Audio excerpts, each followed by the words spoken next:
श्री गणेशाय नमः। आसरो शिव शंकर महादेव जो धूणी वारो सहाय सतगुरु साईं सदाराम साहिब तूं हिकिड़ो अर्ज अघाए पई अचनि जेके दर ते तन खे ख़ाली कीन मोटाए पंहिंजी महिर मया सां साईं जित कित सुख वरताय वालनि खे सरचाए सतगुरु अर्ज थो ही दास करे मोहिनी मूरत सुंदर स्वरूपम श्री अश्चिंतक भद्रनूपम वंदे गुरुमम गोविंद रामम दोष विनाशम सतगुरुदेवम वंदे गुरुमम गोविंद रामम दोष विनाशम सतगुरुदेवम।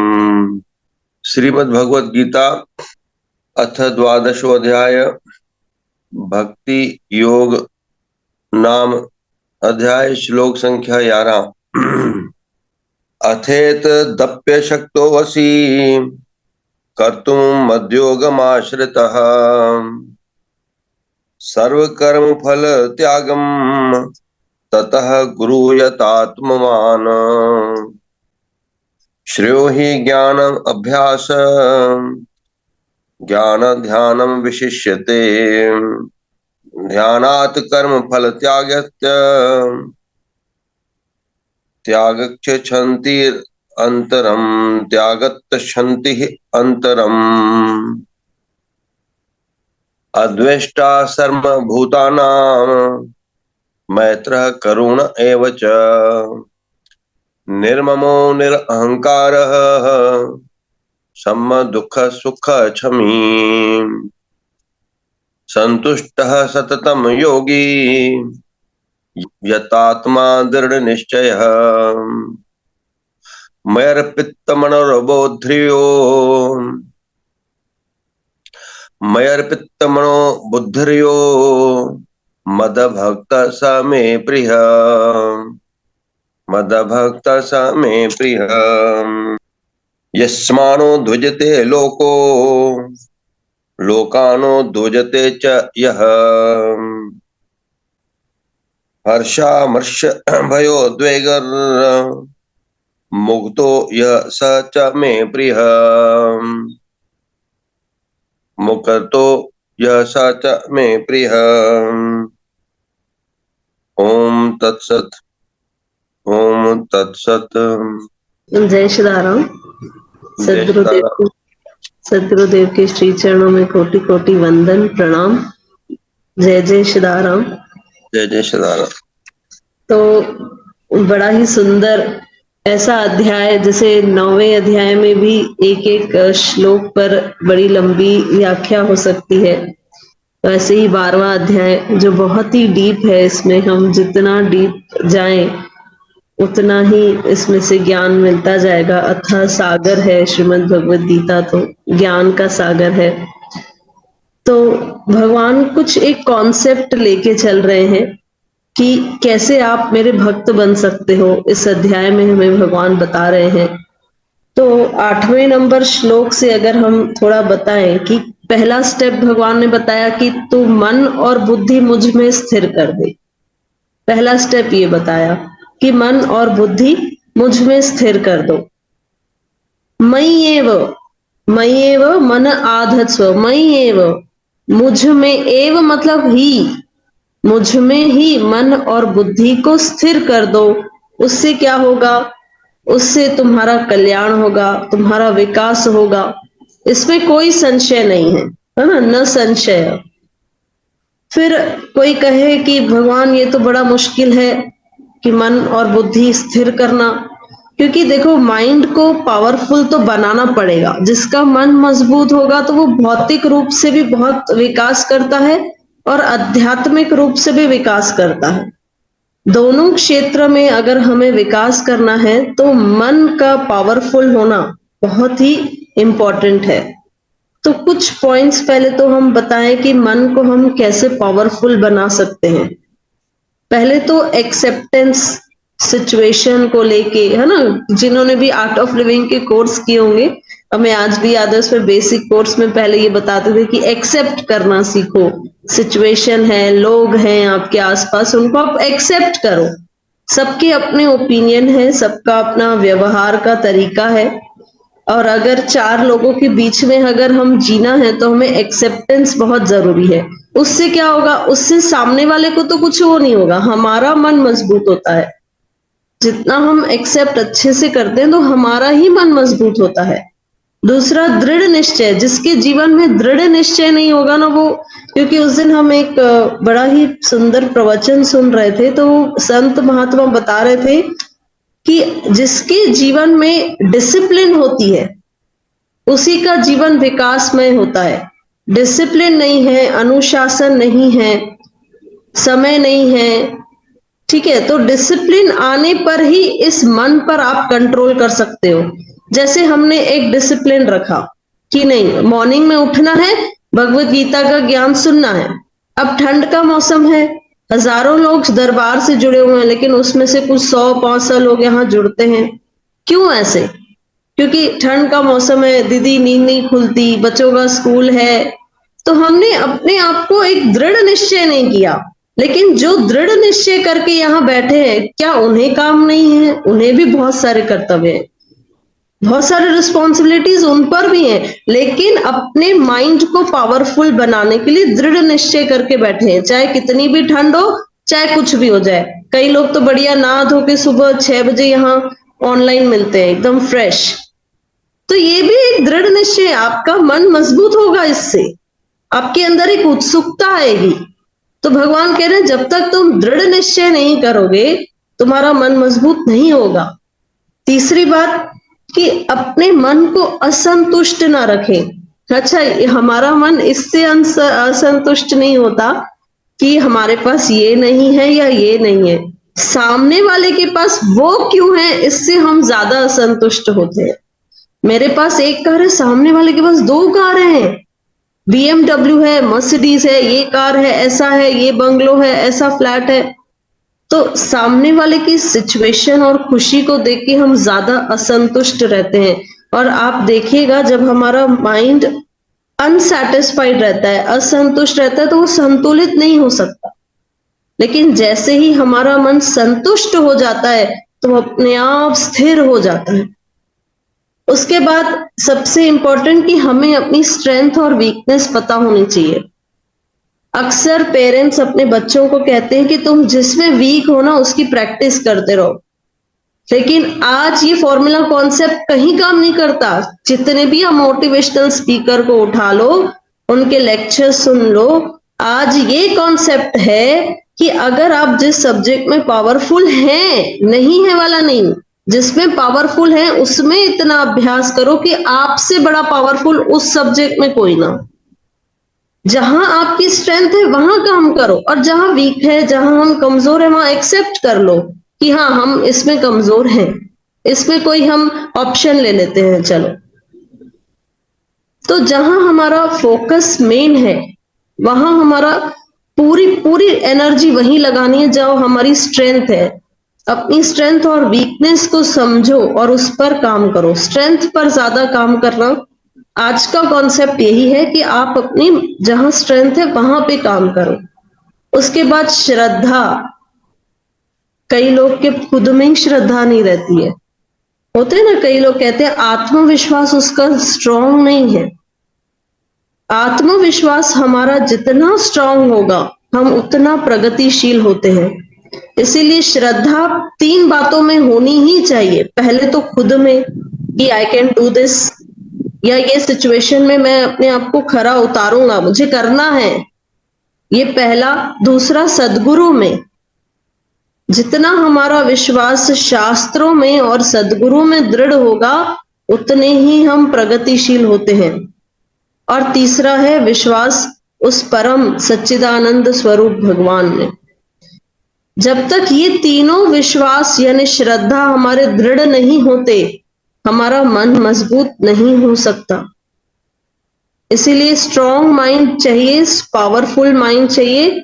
तो अपने में कहते हैं ना, God help those who help themselves. पहले आप अपनी तो थोड़ी मदद करना सीखो, तभी तो कुछ आपको सदगुरु और भगवान के वचन काम करेंगे। आप खुद ही अपने आप में ही हार के बैठ गए तो कैसे चलेगा।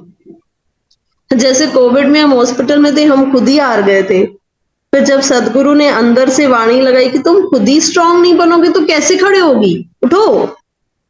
तो ये विश्वास होना चाहिए। सदगुरु शरीर नहीं होता, वो अंदर, आपके अंदर बैठ के।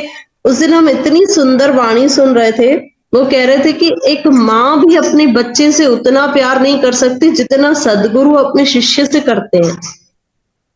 माँ तो केवल उस शरीर का पालन पोषण करती है, उसे सिखाती है कि तुम कैसे अपना उदर पाल सकते हो, लेकिन सदगुरु तो उस आत्मा पर दया करते हैं जो शाश्वत है। ये शरीर तो आज नहीं कल नष्ट होना ही है, लेकिन सदगुरु अंदर बैठ के हमारी शक्ति बन के काम करते हैं। तो माँ से भी ज्यादा प्यार करने वाले अगर कोई हैं तो वो सदगुरु होते हैं। उसके बाद कहा कि एक्सेप्ट करो अपने फेलियर। हाँ ठीक है, कहीं हम फेल भी हो जाते हैं, लोग एक्सेप्ट नहीं करते हैं, सुसाइड कर लेते हैं, स्ट्रेस डिप्रेशन में चले जाते हैं, मैं क्यों हारा। अरे this is not the end, ये एंड नहीं है लाइफ का, बहुत सारे अपॉर्चुनिटीज आएंगे। कहीं पे अगर हम हार भी रहे हैं तो उसको एक्सेप्ट करो, लेकिन एक स्माइल के साथ नहीं, ये इस बार हारा, नेक्स्ट टाइम नहीं, नेक्स्ट टाइम बाउंस बैक करूंगा और अच्छे से करूंगा, ये इंपॉर्टेंट है। तो भगवान कह रहे हैं मन पावरफुल बनाओ, उसके बाद ही तो ये आगे के प्रोसीजर बताएंगे ना क्या क्या करना है। उसके बाद कहा कि आपको अपने दिमाग को, अपने मन को चिंता मुक्त रखना चाहिए, चिंतन ज्यादा होना चाहिए, चिंता कम होनी चाहिए, क्योंकि चिंता चिता के समान होती है। जितना हम भगवान का चिंतन ज्यादा करेंगे उतना ही हमारी चिंताएं दूर होंगी। लेकिन हम क्या करते हैं, हम उल्टा करते हैं, ये कैसे होगा, ये कैसे होगा, अरे ये भी है, अरे ऐसा भी है, ये सारा दिन हमें चिंता सताते रहती है। और संत महात्मा को देखो, वो हमसे डबल मेहनत करते हैं, डबल उसमें वो करते हैं, लेकिन हमेशा एक भगवान का चिंतन कि ये भगवान की शक्ति करवा रही है। ये तो जो होता है ना हमारे अंदर, ये मैं ये ज्यादा थकाती है। हम बहुत बार बोल चुके हैं कि इंसान को काम नहीं थकाता, उसकी मैं ही उसे आधे ज्यादा थका देती है। ये मैंने किया, ये मैंने किया, ये मैंने किया, ये भी मैं करूं, ये भी मैं करूं। लेकिन जब हम एक भाव रखते हैं कि ये भगवान की शक्ति हमसे करवा रही है, तो हम अपने आप शांत होते जाते हैं, माइंड हमारा मन स्थिर होते जाता है। उसके बाद फिर कहा कि आप जो भी कर रहे हैं, ये गैजेट, आज देखते हैं हम कि हम अपने वस्तुओं के शिकार बहुत ज्यादा हो गए हैं। कोई हो ना हो, मोबाइल तो एनी टाइम साथ चाहिए ही चाहिए। 5 मिनट मिले, उठाएंगे मोबाइल, चालू, फेसबुक में किसने क्या डाला, व्हाट्सएप में किसका स्टेटस अपडेट हुआ, कैसे हुआ, सब कंटिन्यू। ये आजकल की जनरेशन के साथ बड़ी बीमारी है, कंस्ट्रक्टिव माइंड नहीं है। इसमें एक इंपॉर्टेंट पॉइंट है कि आप अपने माइंड को बिजी रखो, लेकिन किसमें, मोबाइल और गैजेट्स में नहीं। बिजी रखो कुछ कंस्ट्रक्टिव, कुछ कार्यशील, कुछ अच्छा बनाने के लिए अपने माइंड को बिजी रखो, या कुछ भी ऐसा एम बना लो, है ना। आपके जीवन में कोई लक्ष्य नहीं है तो वो फिर उस जीवन का भी कोई मतलब नहीं। केवल उदर पूर्ति करना, अपना काम, बच्चों को संभालना, ये एम नहीं होता है, ये पर्पस नहीं है लाइफ का। जैसे आजकल हम देखते हैं कि समाज में बहुत बार हम शेयर कर चुके हैं इस आइडिया को कि गॉसिपिंग चालू हो जाती है। बस बैठते हैं, इकट्ठा होती है लेडीजें, ये ऐसा, इसके घर में ये ऐसी, ये इसी में ही टाइम पास होता है।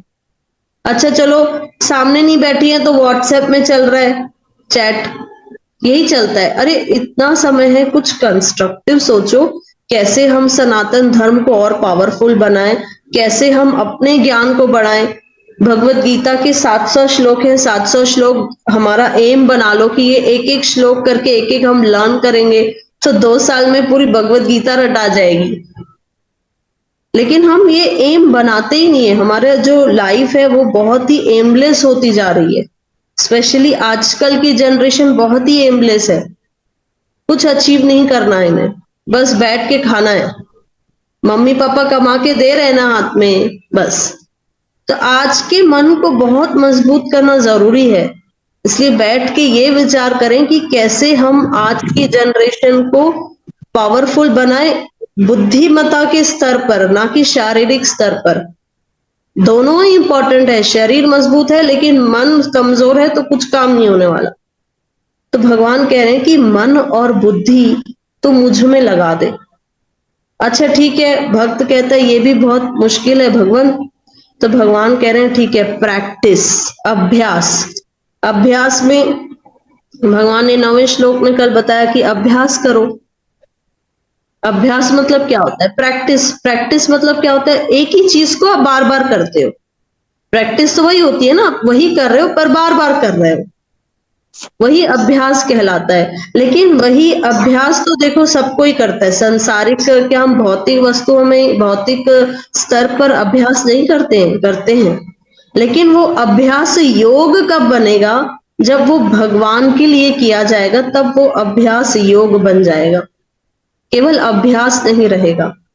तो भगवान के लिए किया गया अभ्यास क्या हो जाएगा? अभ्यास योग हो जाएगा। तो निरंतर प्रैक्टिस करो। क्या प्रैक्टिस करना है? कि मुझे पाने की इच्छा तो करो कम से कम। ये इच्छा भी तुम्हारे अंदर आ गई तो तुम मुझ तक पहुंच जाओगे, उसकी प्रैक्टिस।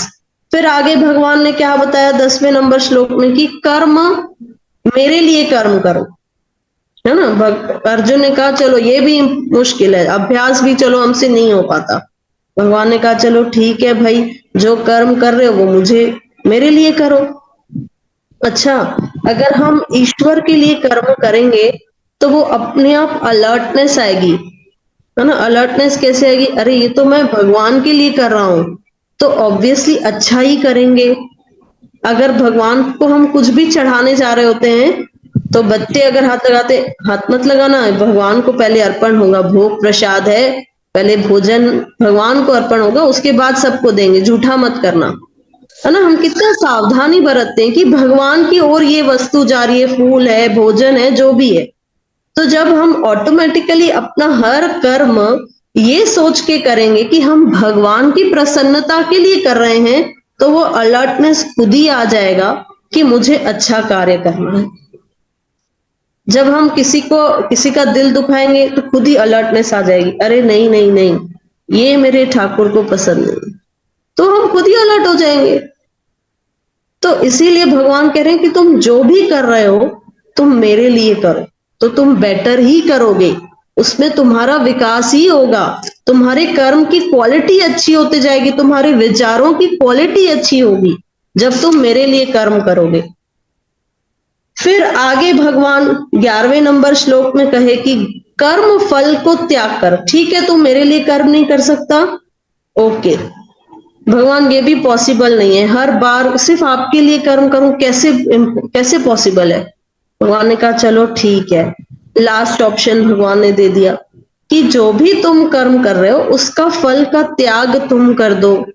क्यों? क्योंकि कल भी हमने ये बात बताई कि दूसरे अध्याय में भगवान कह चुके हैं फल पर तुम्हारा कोई अधिकार नहीं है, मतलब वो तुम्हारे हाथ में ही नहीं है। क्या फल हमारे हाथ में है? नहीं है। कई आप माता पिता को देख लो, अगर बेटियां हैं यज्ञ करवाते हैं, व्रत रखते हैं, अनुष्ठान करते हैं कि हमें पुत्र संतान की प्राप्ति हो, करते हैं कि नहीं करते हैं? लेकिन जो भक्त होगा वो करेगा, सब करेगा। अगर बेटी भी हो गई तो वो एक्सेप्ट कर लेगा कि मेरे ईश्वर की इच्छा इसी में है। और जो अभक्त होगा तो वो भगवान को दोष देगा, मैंने इतने अनुष्ठान किए, मैंने ये सब किया और तुमने क्या किया। ये दोनों में फर्क है। तो कर्म तो भक्त भी करेगा लेकिन उसका फल जो आएगा उसे एक्सेप्ट करके कहेगा ठीक है, इसी में मेरे भगवान की इच्छा है। जैसे एक छोटी सी कहानी हम आपको बताएं, त्याग कोई ऐसा नहीं है, त्याग मतलब छोड़ दिया, फेंक दिया, हटा दिया, ये त्याग नहीं होता। भगवान की प्रसन्नता के लिए हमने उसे सहज रूप से छोड़ दिया, वो त्याग होता है। तो एक राजा थे, बड़े ही भोगी, तो कहते हैं कि भगवान भगवान में मैं बिलीव नहीं करता, एक ही लाइफ मिली है, अच्छे से एंजॉय करो, पार्टी करो। और जो ऐसे त्याग करके घूमते थे संत महात्मा, उनसे ना वो उनकी बड़ी मजाक उड़ाते थे। तो एक बार वो राजा एक विरक्त संत से मिले, तो उनसे पूछने लगे क्या हाल चाल जी त्यागी महाराज। तो संत महात्मा तो उन्होंने मुस्कुराया और कहा कि हम तो बिल्कुल खुश हैं, ठीक है, आप कैसे हैं महात्यागी जी? तो वो थोड़ा आश्चर्य में हो गया राजा, महात्यागी? तो उसने प्रश्न किया कि मैंने आपको त्यागी कहा, लेकिन आपने मुझे महात्यागी क्यों कहा? मैं कैसे महात्यागी हुआ? मैं तो कंटिन्यू सब एंजॉय करता हूँ, सब भोग विलास में पूर्ण लगा पड़ा हूं। तो संत महात्मा ने एक प्रश्न किया कि बताओ कि विश्व बड़ा या इस विश्व को बनाने वाला वो सच्चिदानंद भगवान बड़ा? तो उन्होंने कहा कि भगवान बड़ा, ऑब्वियसली, विश्व कैसे बड़ा हो, भगवान बड़े हैं। तो कहा मैंने तो केवल इस विश्व के इन वस्तुओं का त्याग किया है, तुमने तो जिसने इस विश्व को बनाया भगवान, उसी को तुम त्याग करके बैठे हो, तो तुम तो मेरे से महात्यागी हो गए। तो वो राजा समझ गया कि संत महात्मा उन्हें क्या समझाना चाह रहे हैं, और उस दिन से उनके जीवन में बड़ा परिवर्तन आया। क्योंकि संत महात्मा आते ही इसीलिए कि वो हमारी आंखें खोलें, समझाएं कि कहाँ तुम फंसे पड़े हो। तो भगवान वही कह रहे हैं कि नहीं हो सकता है मेरे लिए कर्म, तो फल को त्याग कर दो, जो कर रहे हो मेरी इच्छा के लिए, मेरी प्रसन्नता के लिए करो, बस। तो 11वें नंबर श्लोक के बाद 12वें नंबर श्लोक में भगवान और आगे बढ़ते हुए कह रहे हैं कि यदि तुम अभ्यास भी नहीं कर सकते तो क्या करना है? श्रेयो ही ज्ञान अभ्यासात ज्ञान ध्यान विशिष्यते। ज्ञान से भी ऊपर है ध्यान। तो ध्यान का यहाँ अर्थ क्या निकाला जाए? ध्यान का यह अर्थ कि वह ज्ञान जो अनुभव से आता है वो श्रेष्ठ है। केवल वर्ड्स कलेक्ट कर लेना, बहुत बड़े बड़े संस्कृत के श्लोक बोल देना, ये ज्ञान हो सकता है, लेकिन उससे भी ऊपर है ध्यान। यानी जिस ज्ञान को आपने अपने आचरण में उतार लिया है, जैसे संत महात्मा केवल ज्ञान देते नहीं है, उसे अपने आचरण से सिखाते हैं। तो जो उनके आचरण में उतर गया, फिर वो जो ज्ञान निकलेगा तो वो अनुभव से आएगा। केवल कलेक्शन ऑफ वर्ड्स नहीं है कि हाँ यहां वहां से शब्द इकट्ठे कर लिए और बोल दिया, नहीं। ध्यान मतलब जो अनुभव से ज्ञान आएगा वो और श्रेष्ठ होगा। उससे भी ऊपर भगवान कह रहे हैं कि कर्म फल का त्याग करना सर्वश्रेष्ठ बताया। क्या कहा? यदि तुम अभ्यास नहीं कर सकते तो ज्ञान के अनुशीलन में लग जाओ, लेकिन ज्ञान से श्रेष्ठ ध्यान है, और ध्यान से भी श्रेष्ठ है कर्म फलों का परित्याग, क्योंकि ऐसे त्याग से मन को शांति मिलती है। क्योंकि जब हम त्याग कर देते हैं तो हम अपने आप बैलेंस्ड हो जाते हैं, शांत हो जाते हैं। तो भगवान कह रहे हैं कि तू मुझ पर छोड़ देना, तो कर्म करके विश्राम कर बस। फिर वो जो फल तुम्हें देंगे भगवान, ऐसा नहीं है कि फल नहीं देंगे, फल मिलेगा, लेकिन उसमें हम जब उसको छोड़ देंगे तो हम शांत हो जाएंगे। जो हमारा मन इतना अशांत रहता है वो धीरे धीरे स्थिर होने लगेगा, शांत होने लगेगा। फिर भगवान 13वें नंबर श्लोक से जो बोलना प्रारंभ करेंगे वो परम भक्त के लक्षण बता रहे हैं आगे। 13वें नंबर श्लोक से 19 नंबर श्लोक तक भगवान ने टोटल 36 गुण बताए हैं एक भक्त के। अच्छा, कुंडली मैच करते हैं ना, तो फिर उसमें भी गुण मिलाते हैं। तो उसमें कहते हैं कि चलो 18 गुण भी मिल रहे हैं तो रिश्ता चल जाएगा, काम बन जाएगा।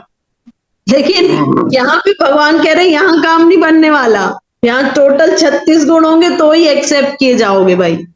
तो अगर भक्त बनना है तो ये 36 क्वालिटीज लाओ, गुण लाओ, फिर एक्सेप्टेंस मिलेगा। फिर आगे 20 नंबर श्लोक को कंक्लूड करते हुए फिर भगवान आगे बढ़ेंगे। तो ये इतना गहरा ज्ञान है कि जिसका जितनी व्याख्या करो उतना कम है। तो 13वें नंबर श्लोक से हम संतों के श्री चरणों में हम माफी चाहेंगे कि कल से थोड़ा और उसको विस्तार से बताएंगे कि कैसे गुण है, तो कनेक्टेड है, तो एक साथ 13 से 19। जी, माफी चाहते हैं। जय श्रीराम। ठीक है, बड़ा आनंद आ रहा है। 4-5 दिन हो भी गया था, हम शामिल ही नहीं हो पाए ना, एक प्रकार से 5-6 दिन हो गया। हाँ भाई, सूरज छा करणो हाणे? जेको हुकुम थियो हिकिड़े ॿ लफ़्ज़ बाबा आप हिते भी कहनि था दी हा अवां बाबा जीअं हुकुम कयो तीअं कंदासीं। सिर्फ़ु हिकु जुमिलो दीदी लाइ चवण लाइ दिलि चए थी पई त शाबाश शाबाश। त तव्हां जीअं एग्ज़ाम्पल ॾिनो त पहिरियां पहिरियां पराए बंगले खे ॾिसी पंहिंजी झूपड़ी न ड्राइजे, हिकु मुहावरे में इनखे कंक्लूड कयूं था। और ॿियो जेका कनेक्टिविटी आहे 12हें अध्याय जी, उहा स्वॉट एनालिसिस सां, अंग्रेज़नि जेको स्वॉट एनालिसिस ठाहियो उन 12हें अध्याय खे रखे ई करे ठाहियो आहे। कीअं? स्वॉट मतलब strength, S strength, W weakness, O opportunity, T threat. माना उनी स्वॉट एनालिसिस उन्हनि ठाहियो ई 12हें अध्याय ते आहे त कंहिंजी कहिड़ी स्ट्रेंथ आहे, कंहिंजी वीकनेस आहे, उन ते कीअं कमु कजे, थ्रेट कहिड़ो अचे थो पियो उनखे एक्सेप्ट कीअं कजे, उनखे वरी कीअं अपॉर्चुनिटी में कन्वर्ट कजे। तो इहे जुमिला ठही अचनि, उहा जेको पढ़ियो हुयो उन हिसाब यस सां। यस, बिल्कुलु बिल्कुलु बिल्कुलु बिल्कुलु। जय श्री राम। बिल्कुलु श्रीमद् भगवत गीता ज्ञान ध्यान प्रेम जी भक्ति जी सरिता है, महा पवित्र नदी आहे। हीरन ऐं मोतियुनि जा शब्द न इनमें, इनमें शब्द न आहिनि, हीरा ऐं मोती भरिया पिया नी। भक्ति योग आम माण्हू जे लाइ इहो ई असां सार चई सघंदा आहियूं कि परमात्मा में वेसाव रखी करे उनजे प्रति सचो प्रेम ऐं बिना कंहिं स्वार्थ जे जंहिं महिल भक्ति कई वेंदी आहे त पोइ पंहिंजो पाण परमात्मा ॾींदो आहे। इच्छा ऐं ध्यानु सिर्फ़ु पुट ॾे, सिर्फ़ु धन ॾे हूंदो त ओतिरो शीघ्र उनी फल जो, उनी आवश्यकता जो, उनी निमित कयल शेवा जो, उनी निमित संतन वटि बार बार वञण जो फल ओतिरो शीघ्र न मिलंदो। शीघ्र फल तॾहिं मिलंदो कि भई जीअं वणे तीअं तार। आयुम शरण तुम्हारी सतगुर, आयुम शरण तुम्हारी। त पहिरियों सतगुरु खां घुरिबो आहे कि मुंहिंजो मन निर्मल थी वञे, अवां जे प्रति प्रेम ऐं श्रद्धा सां भरिजी वञे, ऐं पोइ मूंखे तव्हां प्रसाद ॾियो। मुंहिंजे जीवन में जेको श्रेष्ठ आहे उहो मूंखे प्रसाद ॾियो। ऐं भक्तिअ घुरण खां वधीक ॿियो कोई त संसार में अति शुभ कोई पदार्थ या वर ई कान्हे कि असां गुरुनि खां, परमात्मा खां भक्ति जो दान घुरूं। त निस्वार्थ भाव सां भक्ति घुरबो आहे त भक्तिअ में पोइ उहा शक्ति हूंदी आहे कि संसार जा बि कार्य सिद्ध थींदा नी। ज्ञान खां ध्यान खां वॾो आहे त्याग, यानी मोह जो त्याग, इच्छाउनि जो त्याग, पंहिंजे मन जी जेका आसक्ति आहे संसार में पदार्थनि जे प्रति उनजो त्याग, पोइ उन सां परम शांति मिलंदी आहे। अने इन्हनि सांसारिक पदार्थनि ऐं आवश्यकताउनि जे फल खे त्यागण ई ज्ञान ऐं ध्यान आहे। छो जो तेसि ताईं असांखे न ज्ञान जी प्राप्ति थींदी, न काॾे चित्त ध्यानु लॻंदो जेसि ताईं असां संसार जे प्रति पंहिंजे आसक्ति खे यानी मोह खे न छॾूं। पोइ अचे थो पियो कि भई जीअं स्टार्ट कयो अॼु सोनम ने कि स्वीकार करे छॾो, तव्हांजी जेका वृत्ति आहे, मनोवृत्ति आहे, शुक्राना मनो, स्वीकार करे छॾो कि भॻवान जेको ॾे थो, जंहिंमें आहियां मां, बसि मां राज़ी आहियां, उन खे ई पारत आहे, उहो सभु सुख कंदो। पुट जी इच्छा आहे, धीउ मिले थी पई, ॿी कंहिं वॾियूं आवश्यकताऊं पर नंढी सां पूर्ति थिए थी पई। चाहत खे वधाइण सां अञा आवश्यकताऊं वधंदियूं नी, चाह खे घटि करण सां आनंद मिलंदो आहे। ॾिसो ॿई ॻाल्हियूं नी, जेतिरो पाण चाहत खे, आवश्यकताउनि खे, इच्छाउनि खे वधाईंदासीं ओतिरो अञा परेशान थींदासीं, ऐं जेतिरो उनखे घटि कंदासीं न ओतिरो परम शांति मिलंदी, वॾो संतोष मिलंदो। इहो बि हिकु प्रकार जो त्याग आहे जेको ज्ञान ऐं ध्यान खां वॾो आहे। एमलेस यानी कोई ध्येय हुजे, ॾिसो ध्येय, मक़सद, मंज़िल ऐं असांखे छा थियणो आहे इहे सभु पाण खे करणा नी, पर इहे आहिनि पंहिंजे पाण खे उन्नत करण जा मक़सद निर्धारित करण की मूंखे हे थियणो आहे या मूंखे ही करणो आहे। हू अलॻि ॻाल्हि आहे, उहा विद्या जी ज्ञान जी पढ़ाई जी ॻाल्हि आहे, पर संसार जे प्रति उहे इच्छाऊं न हुजनि जेके संसार में अञा फसा आहिनि, त उन्ही जो त्याग करण, उन्हनि आवश्यकताउनि जे प्रति हटजी करे परमात्मा में ध्यानु लॻाइण, इन्ही विचारधारा ते अॻिते वधण वारा भक्त परमात्मा खे अति प्रिय हूंदा नी, पोइ अॻिते हली करे जीअं 32 गुण अचनि था पिया, निश्चित रूप सां 13 अध्याय खां बाद परमात्मा चए थो पियो कि जेके भक्त द्वेष रहित, मित्र भाव वारा, अहंकार रहित, ममता रहित, परोपकारी भाव वारा, दयालु, हमेशा संतुष्ट, शुक्राना मञण वारा, क्षमाशील, प्रेम, तन मन खे पवित्र रखण वारा, मन वचन कर्म सां हिकु रहण वारा, दृढ़ निश्चय वाला, भक्ति जी बुद्धि वारा, अर्पित यानी समर्पित भाव वारा, क्षमाशील, प्रेममयी, ॾाढा ही कुशल व्यवहार वारा, सभिनी में समदृष्टि रखण वारा, बिना चए शुभ कर्म करण वारा, समय समय ते विशेष कर्म करण वारा ऐं दानशील हूंदा नी, उहे मूंखे परम प्रिय आहिनि, परम प्रिय आहिनि। त इन्ही रूप में असां हिकु ई लाइन चवंदासीं कि ॾिसो परमात्मा आनंद स्वरूप आहे, प्रेम जी मूर्त आहे, दया जो सागर आहे, ऐं उन जो छड़ो हिकिड़ो कणो जेके संत महात्माउनि में उन्हनि जा गुण आहिनि, उहे आहिनि उहे सभु संत महात्माऊं कर्मयोगी आहिनि। संसार में परिवार में रहंदे हुए बि कमल जे गुल वांगुरु निर्लेप आहिनि, ऐं संत महात्माउनि जा कर्म पंहिंजे पाण योग स्वरूप आहिनि। संत महात्माऊं भी संसार में गृहस्थ में रहनि था पिया, पर हू कर्मयोगी आहिनि, छो जो उन्हनि जा कर्म परहित जे लाइ आहिनि, सभिनी जे लाइ आहिनि, हू परमात्मा जे ध्यान में आहिनि, तंहिं करे हू कर्मयोगी आहिनि। त उन्हनि सभिनी संत महात्माउनि खे, सदानी संतनि खे शत शत नमन आहे। असां तव्हां सभिनी गुरु भेण सां मिली करे सतगुरनि जे चरणनि में भक्ति जो दान घुरूं था पिया।